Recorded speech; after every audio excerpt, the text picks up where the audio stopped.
Hello, water signs, Cancer, Pisces, Scorpio. Thanks so much for tuning into my channel. Welcome. This is going to be a reading looking at the future of your current connection. So we'll see what the cards can reveal with some overall energy advice, and then we'll lay out a few more cards to see what this future could look like with this person and in this connection. So if you are a Cancer, Pisces, Scorpio, this reading can be for you. If you have a heavy Cancer, Pisces, Scorpio placement in your natal birth chart, then absolutely this reading can also be applicable, and also to the cross watchers watching as well. So let's jump into it, water signs, and see what's the overall energy, the future of this connection for water signs. Okay, you have the Three of Wands, but it's actually reversed. Now, the Three of Wands is a card of movement. It is known upright. It's a card of taking chances. It is. It's a card of having options. However, because this is in reverse, it tells me that the future of this connection, it's almost like you're eliminating third parties here. So this is becoming more suddenly more powerful. I love that we see these two rings intertwined here, because it's like you and this person coming together, and it almost like looks like this infinity symbol here. So I feel for a lot of you, you're making your person the priority, or this person is making you their priority. There could be engagements or marriages coming up in this connection as well, so that's very exciting. But I feel like with the Three of Wands, you're planning more, or you're looking more to the immediate or near future rather than the distant future, and that's okay. There may be a message here that you need to focus more on the nearer future rather than thinking too far ahead. I mean, it's all well and good if you want to get carried away with those plans and thoughts and fantasies, but I think a message here exists for you that, you need to focus more on the immediate future with this person. But I feel like you're very linked to this person and you're very intertwined. And I feel like this is something about priorities. You're either working through your priorities with this person, or you're going to have new priorities together. So there's a shift in priority, I feel, possibly with a fire sign. Let's see what's coming up more in the cards. What's the future of this connection?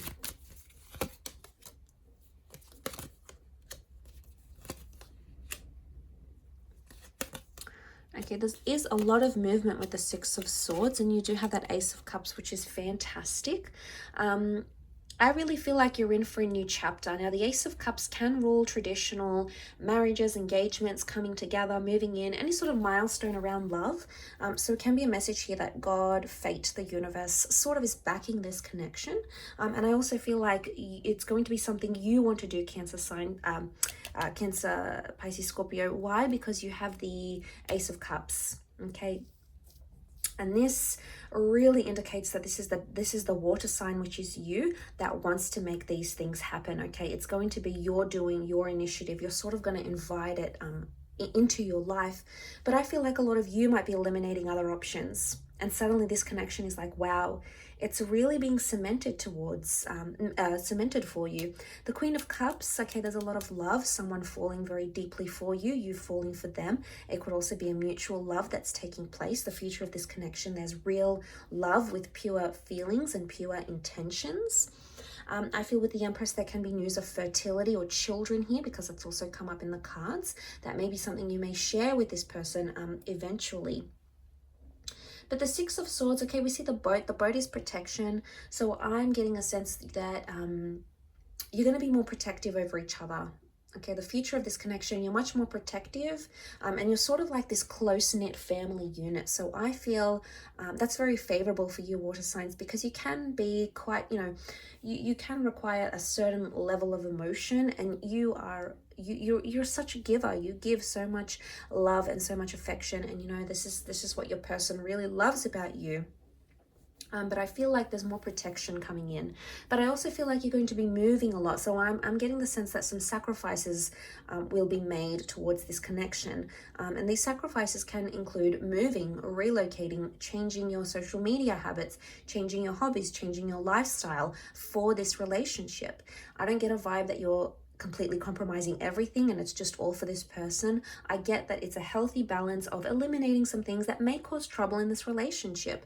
And it sort of ties in very much to that overall energy. You know, you're eliminating options, you're eliminating things that can go wrong, you're eliminating communication with exes maybe, you're eliminating cheating habits, wandering eye habits, you know, any sort of activity that makes your person feel like an option or it makes you feel like an option. I feel like the promise to eliminate that and work through it appears fantastic. And we see a lot of growth. You know, look at that Empress. She rules growth. So I'm seeing that there's a lot of growth in this connection. But I do want to mention with the Magician, this is Aries energy. So there's a lot of new energy, infatuation or attraction that's coming up in your connection. But I also see independence and autonomy, okay? But it's a healthy autonomy. So something about maybe getting your identity back, or maybe trusting each other when you're alone on business trips or alone with friends, this sort of autonomy, but it's coming up favorably. And I think this is going to reflect very powerfully with your connection, because suddenly you're going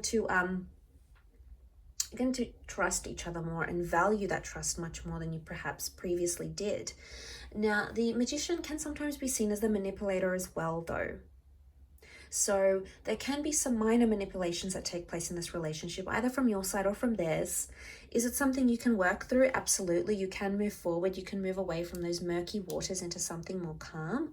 So just know that these challenges, it's not like there's a magic wand and it's going to be waved and all of it will disappear. Each connection and relationship will come with its own challenges, but your ability to move forward in those challenges is going to improve. So that's fantastic to see as well. But overall, I feel with the Queen of Cups, there's more appreciation and more gratitude coming, which is fantastic. Or it's like if there is that manipulation in the relationship, the Queen of Cups is like being open and being in a vulnerable state. So there's a lot more vulnerabilities coming. And sometimes that's going to put you in a good position, water signs. Other times it's going to put you in a not so good position. But you have to take the good with the bad. It's just how relationships are. There's multiple facets of them. But overall, I feel like you're leaning more towards that. And I feel like the changes you make now in the immediate and distant future can very much impact that long distance future when it eventually comes. But the focus here for you appears to be more in what's happening now or what's happening very, very soon. Because essentially, you know, we are building our futures. We are living our futures, and the present becomes the future. So I think just remember that with the actions, with the conversations you're having, with behavioral patterns, because essentially you are creating that future currently with this person. I'll leave it at that though. So thank you again so much for watching. Absolutely appreciate it. And I hope to be in touch very soon. Don't forget to subscribe, and ciao for now.